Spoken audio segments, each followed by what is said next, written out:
Good evening. This is a Fox News alert. I'm Jackie Ibanez in New York. The U.S. sends a message to North Korea. A pair of U.S. Air Force B-1 bombers on a special mission tonight, taking them on a flight from Guam to the Korean Peninsula. The two B-1 special mission took them close to the Korean DMZ, where they dropped dummy bombs on a target in a show of force. And in a show of solidarity, they're being escorted by South Korean fighter jets. Flights like these are known in the Air Force as jungle lightning flights. The flight comes just days after North Korea raised the stakes, successfully launching an intercontinental ballistic missile, flying 1,700 miles into space, which could bring Alaska into its crosshairs. Now, the launch is a violation of existing UN sanctions against North Korea, and it follows a string of launches of smaller missiles in May and June, and at least 2 nuclear weapon tests last year. The U.S. and South Korea answered the North Korean launch with a joint fire exercise in a show of solidarity. Joining us now on the phone is Fox Pentagon producer Lucas Tomlinson. Lucas, what more can you tell us about this special mission tonight? Well, Jackie, these flights are not exactly routine, but they do happen. As you mentioned, they have a name, Jungle Lightning. They fly from Guam 2,000 miles up to the Korean Peninsula, and that's each way. The B-1 is the largest bomber, conventional bomber in the U.S. Air Force arsenal, carries more payload than anything. It's a supersonic bomber. It means it can fly over Mach 1.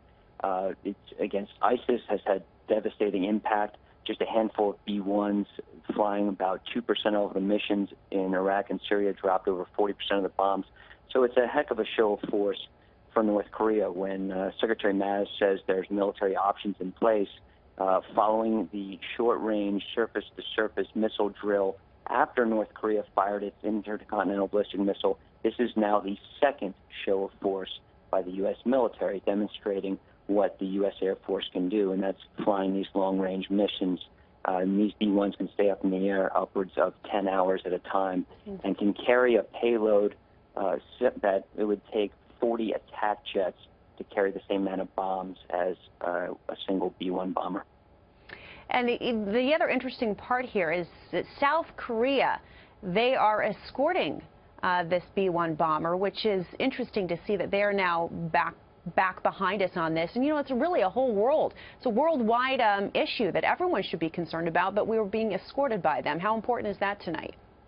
Well, it's very important. Secretary Mattis, the Pentagon, talks frequently about allies in the region. It's very noteworthy that Secretary Mattis, days after taking the reins as the head of the Pentagon, head of the military, traveled to the region. He traveled to Asia. He flew to Seoul. He also flew to Tokyo. It's noteworthy that before this mission yesterday, a pair of B-1 bombers flew with Japanese counterparts. So here we are, back-to-back days, these B-1s flying out of Guam, thousands of miles away, and flying with not only South Korean partners, but also Japanese partners. There's about 80,000 U.S. troops between South Korea and Japan on the ground, and you also have a lot of interoperability as demonstrated by these flights with the South Koreans and Japanese. So the Pentagon will tell you it's not just the U.S. military out there, but there's a lot of alliances in the region. And Kim Jong-un is definitely a dictator that doesn't seem to step down, but he also has to realize he's working with President Donald Trump, and he has proven to be a president that when he says he's going to do something, he is.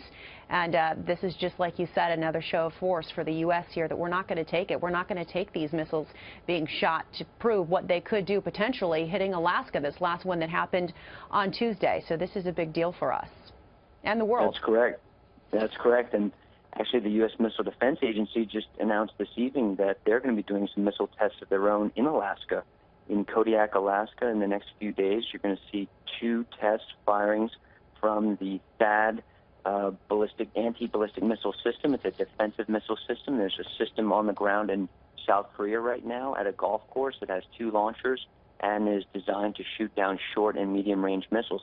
Now, remember, if you're in South Korea, you're not waiting for an intercontinental ballistic missile to hit you. There are tens of thousands of artillery pieces just over the DMZ from Seoul, so about 35 miles from the capital where 10 million citizens reside, and that includes about 300,000 U.S. citizens.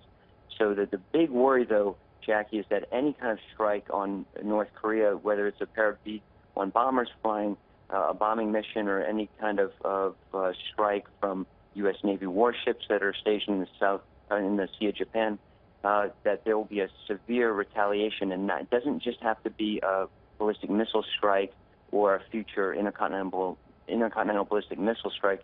It could come in the form of just conventional artillery, and it'd be very difficult to wipe all that out. There'd be casualties. Secretary Mattis told Congress last month there would be casualties like this world has not seen since World War II and certainly the end of the Korean War in 1953.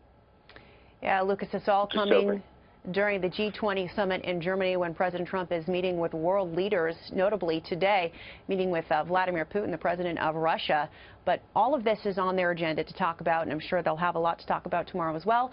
Thank you, Lucas. Of course, recapping our top story tonight, the U.S. Air Force, in a show of force, flies 2 B-1 bombers on a mission to drop dummy bombs on a target near the Korean DMZ.